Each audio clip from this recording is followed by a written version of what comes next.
Well, through the years at our theology conferences, we've addressed many doctrinal and moral issues.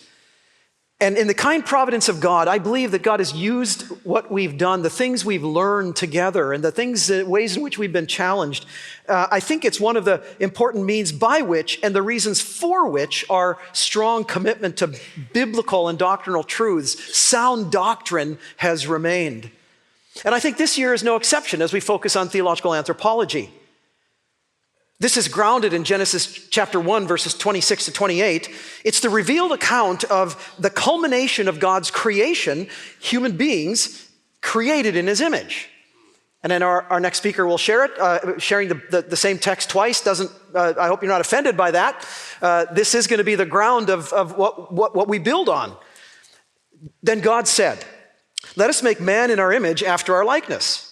And let them have dominion over the fish of the sea, and over the birds of the heavens, and over the livestock, and over all the earth, and over every creeping thing that creeps on the earth." So God created man in his own image. In the image of God, he created him. Male and female, he created them. And God blessed them, and God said to them, "Be fruitful and multiply, and fill the earth and subdue it, and have dominion over the fish of the sea, and over the birds of the heavens, and over every living thing that moves on the earth." Now we see God created human beings as male and female. The complementary, relational nature of the human race as male and female reflects the created order given by God when he created human beings in his image. It's not all there is to say about theological anthropology, but it is the ground of theological anthropology. Now we know that Genesis 3 happens in redemptive history, and we are created, we are dependent, and we turned away. And so the image is distorted and damaged, though not destroyed, but debilitatingly affecting our understanding of God and humanity. We've sought to capture it in Article 3 of our Statement of Faith, the human condition. We believe that God created Adam and Eve in his image, but they sinned when tempted by Satan. In union with Adam, human beings are sinners by nature and by choice, alienated from God and under his wrath. Only through God's saving work in Jesus Christ can we be rescued, reconciled, and renewed. Now, friends, you know these truths have been questioned, challenged, undermined, and denied. What God has said and still says has been muted. This affects not only our doctrine of God, but also our doctrine of humanity. And the irony of the spirit of the age is that human beings in the image of God are either considered gods or act like it, or considered or treated less than an image bearer.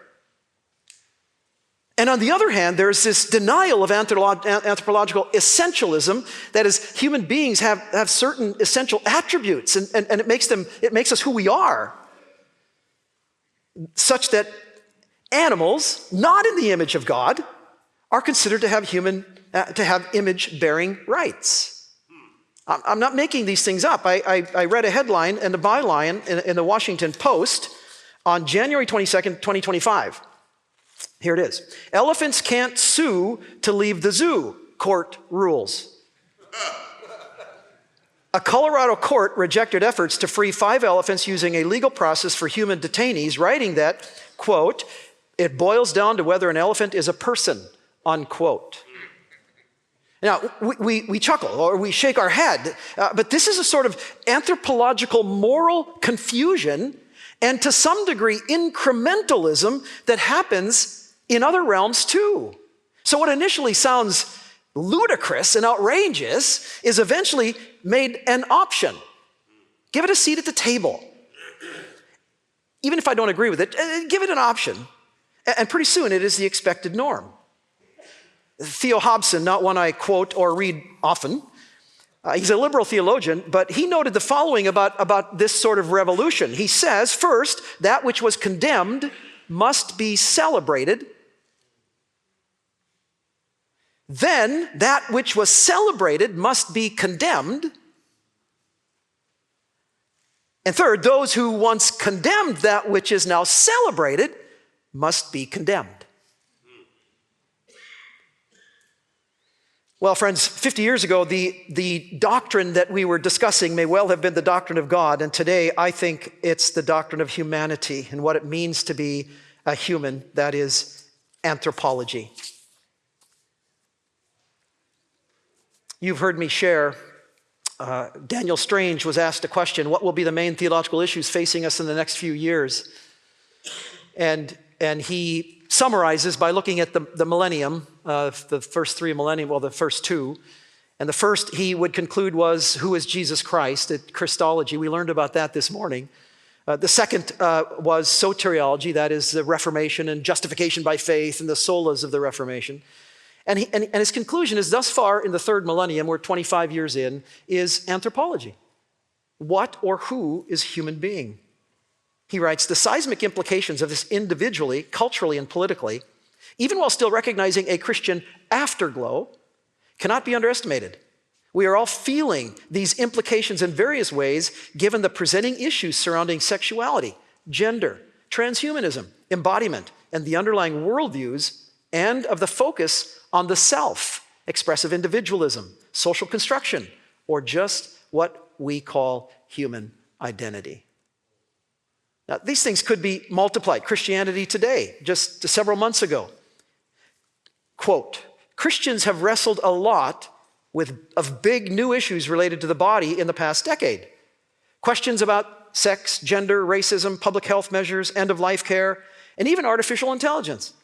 A growing number of evangelical theologians say the answers lie in the field of theological anthropology, the study of what it means to be human in light of God's revelation. That's important. And in fact, some would say that it's probably one of the liveliest conversations that are happening these days. It's what it means to be human and how we flourish as human persons. You know, it seems to me that some of the underlying or bottom line issues are what it means to be human in light of God's revelation and how we flourish as human persons. You know, I've said for years that we will never flourish apart from God's divine design. And we think we can better God, which is to become less than created in the image of God. You know, I have wondered, in fact, Joey and I had the conversation in the podcast. I've wondered what the answer would be if we asked 10 pastors that same question. So if you were to ask in this Christianity Today article, if you ask 10 systematic theologians in the U.S. about the three most important doctrines we're talking about today, I would be surprised if you didn't get all 10 of them saying theological anthropology. And I wondered what answer we would get if we asked pastors. What is the precipitating issue today? Now, you may not say theological anthropology, but I think most every issue that you would address or speak to or highlight or emphasize or list or include would consist of some aspect of theological anthropology. You know, this is reflected in our most recent doctrinal survey. One of the last questions, how many took the survey, by the way? Thank you. Very helpful. Appreciate the time that you put in. It was an average of 24 minutes plus. Thank you. That's a commitment. 50 questions, and very, very helpful. We are grateful. And by the way, what you've done helps us to plan these sorts of conferences. What are some issues that we need to talk about? What are some issues we need to learn more about? What do we need to press more deeply into? And so thank you for taking the time. It matters. Biblical fidelity and sound doctrine matter, friends. Thank you. I appreciate, am grateful to God for that. But here are some of the things, second to the last question, question 49. It asks the following: what are two or three of the most important critical, biblical, and theological issues to address in the next 5 years? Many of you will remember answering that question. Several of the top issues addressed listed some aspect of theological anthropology. For example, gender, sexual identity, LGBTQ+ was the first most often listed issue. The role of men and women in the church, complementarianism, the third most listed issue. Biblical anthropology, image of God, the seventh most often listed issue. And technology, AI, social media, online church, the 11th most often listed issue. Although we've addressed several of these issues in the past, we determined this year it's wise to focus specifically and exclusively on theological anthropology. Now, if I were to ask you, and this is what we're going to be fleshing out the next couple of days, but if I were to ask you, why is the topic of theological anthropology important, and why does it matter to the church? Why does it matter to the local church where you serve? Well, I asked our speakers that question, and I received responses. These are some of the responses that they gave that I think are helpful. There will be some repetition, which you would expect, but there are also some different nuances. Here's one. The topic of theological anthropology is important because without knowing who people are, we can't know how people should be viewed and treated.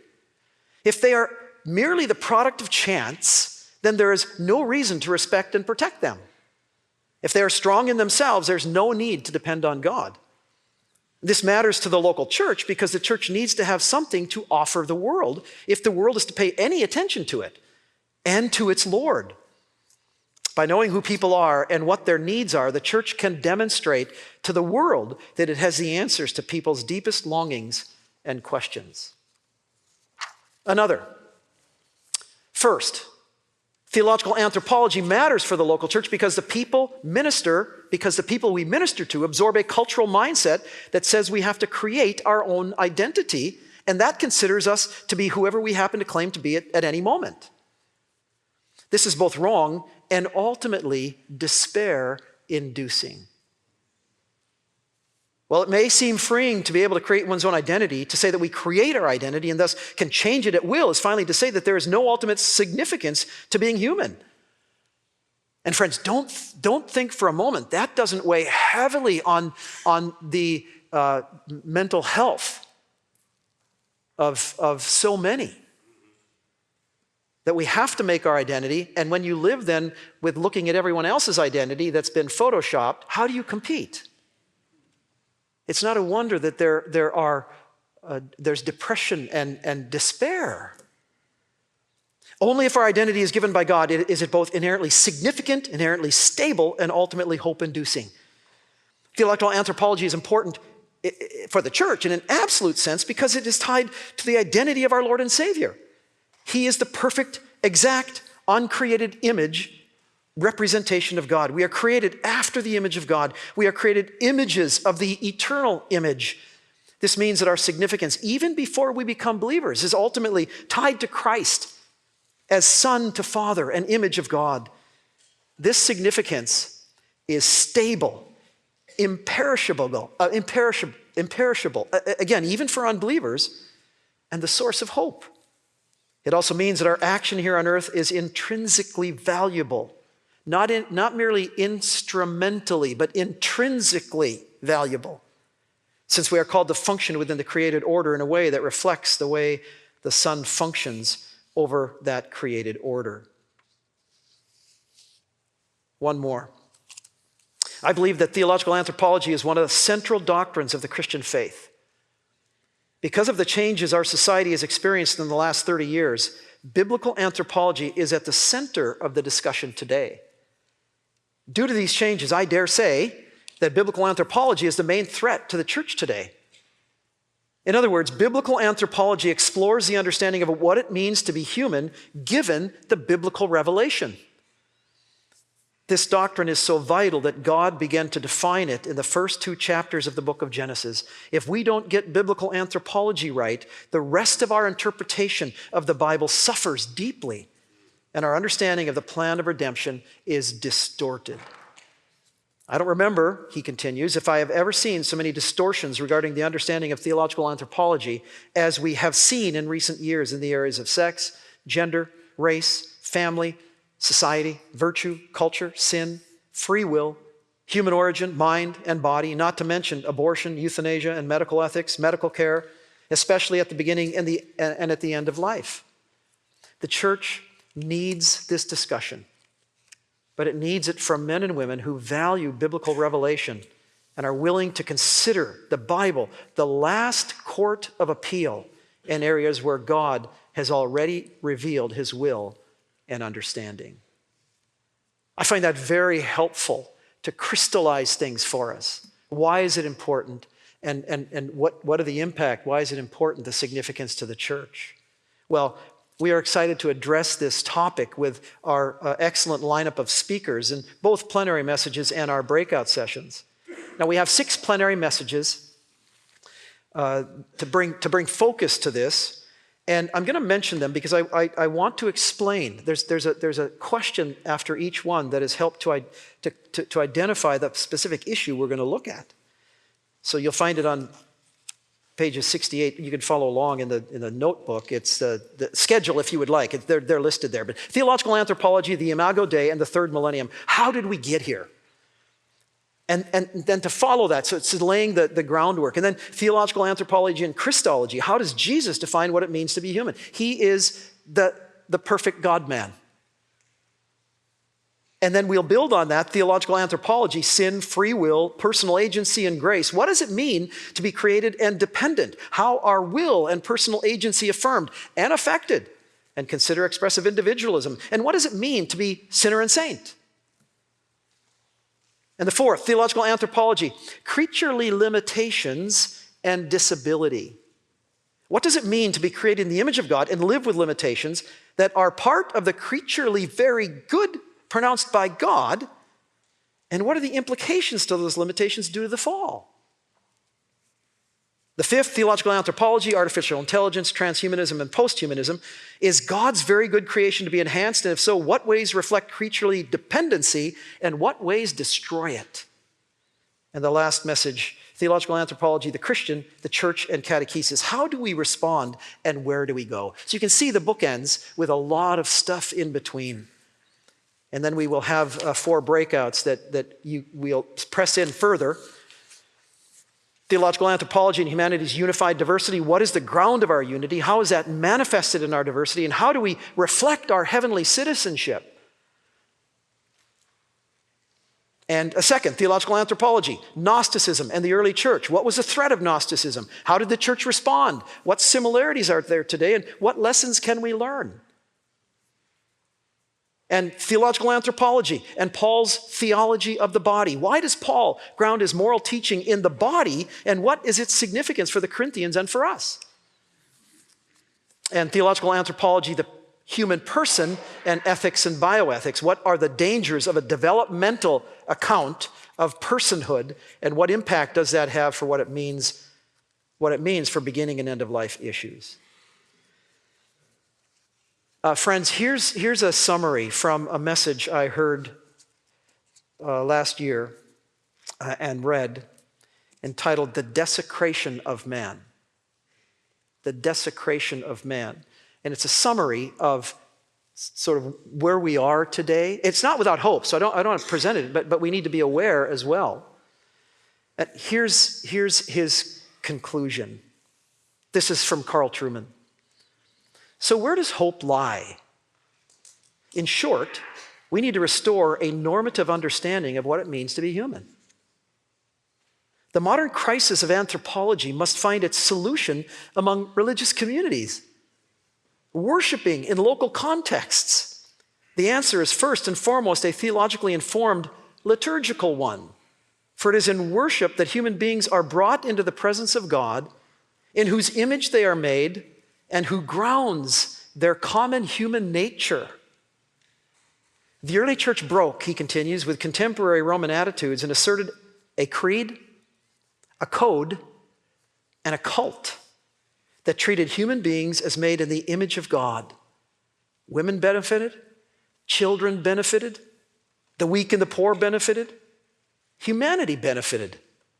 This charity was rooted not in a thin altruism, but in a deepening understanding of God and his actions in Christ. It is no coincidence that deep reflection on the identity of Christ and the triune God marked this charitable church of the early centuries. Her vision of human beings as persons rather than objects and as possessing innate value was grounded in the notion that all were made in the image of God. Human nature, body and soul, had a normative, sacred content, and that remains true today. The restoration of personhood and dignity to men and women requires the worshiping community of the church to grasp the greatness of God in whose image we are made. Only then, when God is placed at the center, will we be able to address the challenges posed to human nature by the various tools of disenchantment, liquidity, and desecration, from technology to the ever-changing tastes of identity politics. End quote. Well, the object of our theology is twofold. Principally, God, the Holy Trinity, and all things in relation to God. Here we are, a worshiping community with God at the center, to learn how to address the challenges posed to human nature. That is, all things in relation to God. The reason? So we can be salt and light in the darkness, and we can provide light and hope to God's people in the realm of theology and theological anthropology. Brothers and sisters, to the question, what is man that you are mindful of him? We hear from God, fearfully and wonderfully made. We are eager to learn what it means to be human in light of God's revelation as we live in the world.